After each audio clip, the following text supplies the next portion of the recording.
It is fair to say that most that get shocked, this almighty shock, this complete destruction, dissolution, this annihilation of all the beliefs and information and knowledge and ideas and concepts and thoughts about what was taking place.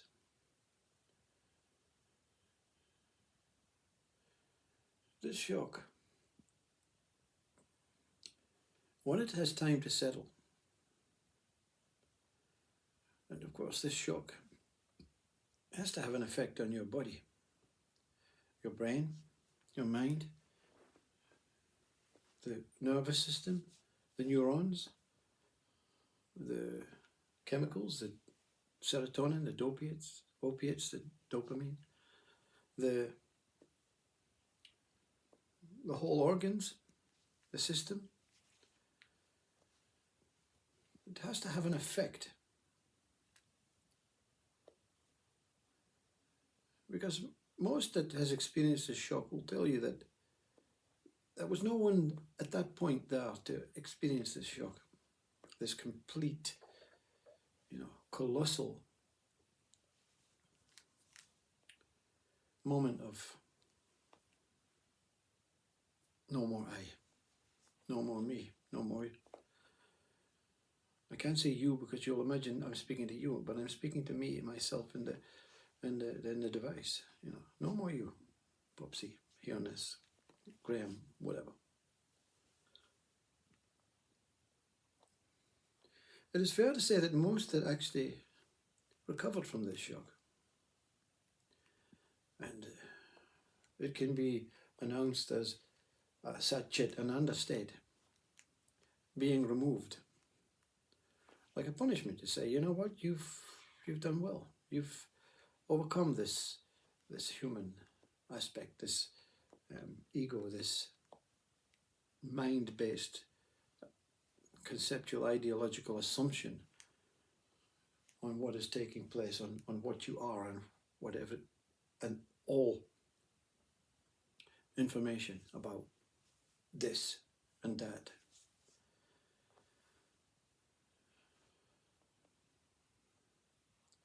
Most that actually allow this shock to remove all joy, all suffering, all depression, all anxiety, all bliss, all pleasure, all paradisal connection that most go through this stage of being put on the box, on the stand, to face up to something that for most is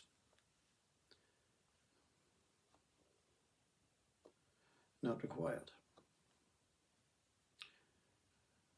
There's an idea that anyone that has to be shocked,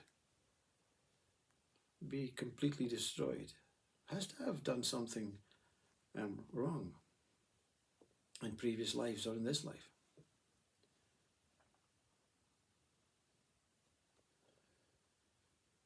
But what arises when everything settles is that Buddha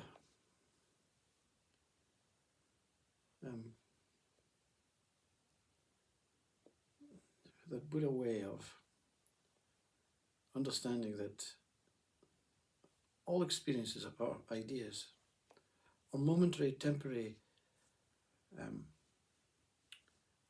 a rejigging of something that does not like being rejigged into its natural state, because of a mind that fluctuates, because of a body that, with an emotional sensory system, accepts the mind's fluctuation and begins to engage with the mind's fluctuation and appears to believe that it is the joy, it is the pain, it is the suffering, it is the paradisal, what is taking place. And Buddha's law is that what remains. There's no interest There's no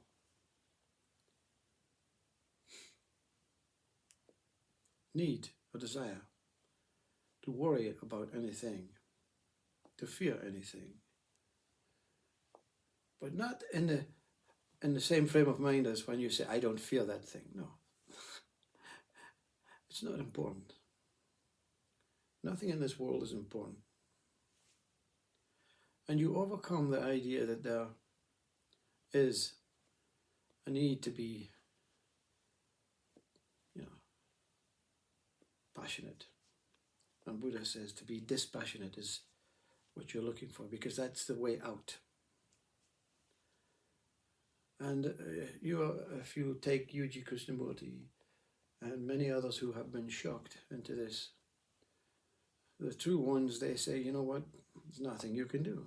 Yuji takes the role of the human, deals with the human side of it. This is, this society is a way of convincing you that you're just a meager biological flesh and bones temporary state. And in fact, that's what we are as this body. No one really wants to remember you. They want to remember the times, the experiences with you. They want to cry over the moments of what they appeared, their mind says, was a beautiful situation.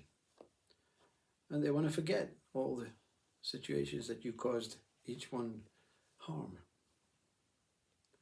They always err for the side of, godliness.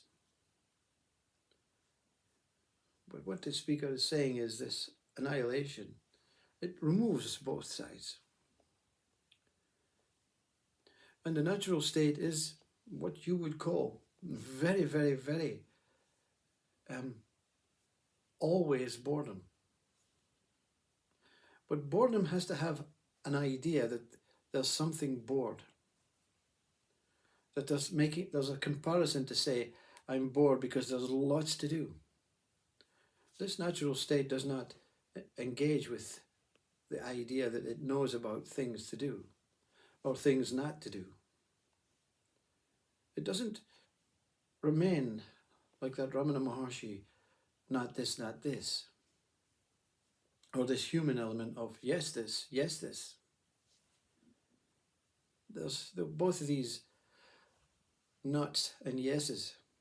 They disappear and you're unnoted. There's nothing interesting about life. There's nothing that you have to be passionate about. You become that dispassionate. You realize that form is a hoax, and formlessness also itself is a hoax. You realize that you are enshrouded in love one moment, and it's not true. You're enlightened, and it's not true. And you are dying and suffering and in pain and diseased, and it's not true. The natural state is to overcome any aspects of fluctuating mind and realize that you are not the fluctuations. And that what remains is not really important. It can be classed as death, because there's nothing, no magnet pulling you, no mind pulling you to ideas of love and compassion and kindness, and there's no mind pulling you to hatred and anger and disgust. What Buddha says is the opposites are actual ways of trying to enhance that what you are, but the enhancement is a dissolution to that what you are. We are like blades of grass. We just stand still, observe, and have no mind to say the blade of grass next to me is quite beautiful. I fancy this blade of grass. I want to get married. I want to create a relationship with this blade of grass. We are just blades of grass.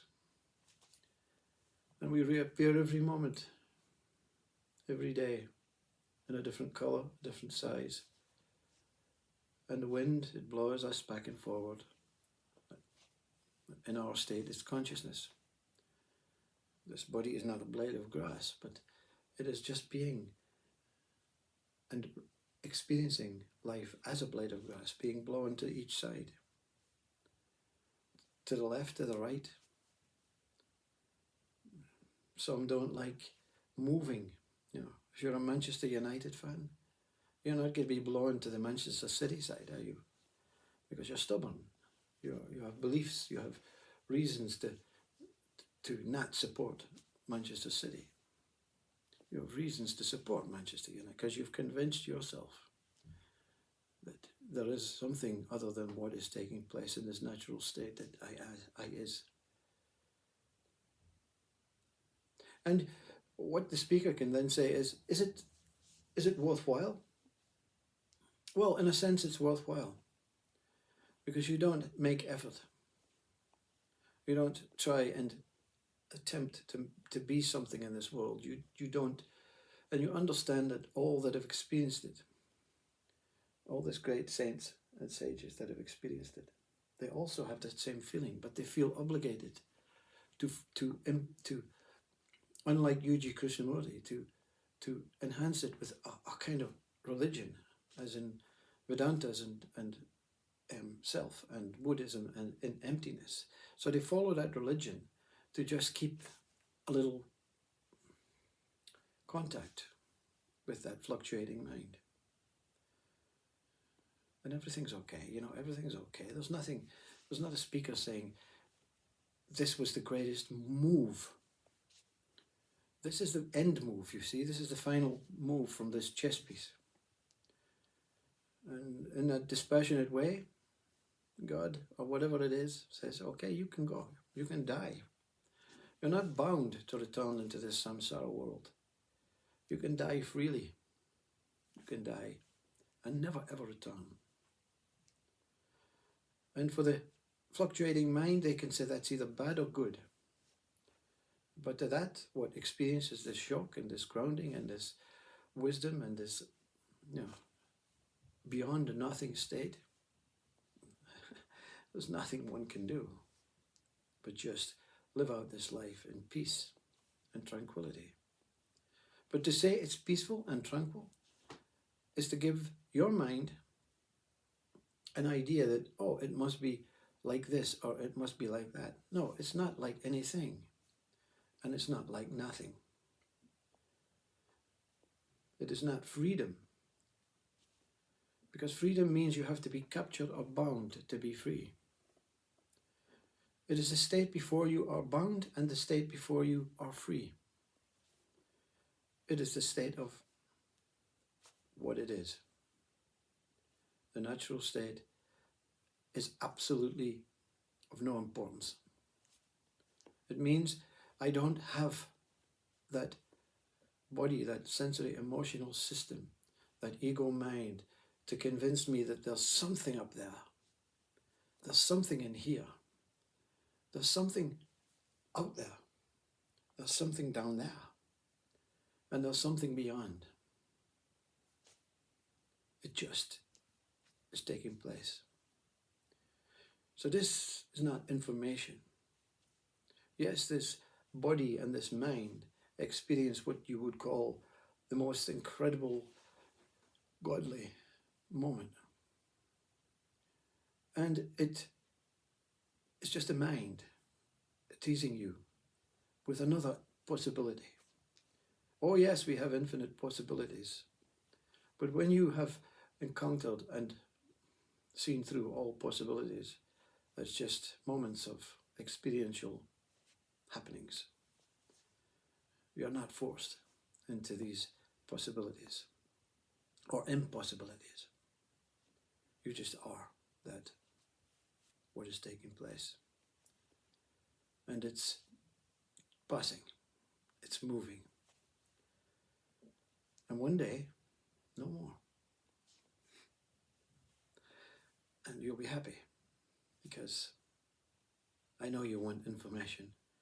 I know you want some sort of confirmation, some help, some guidance.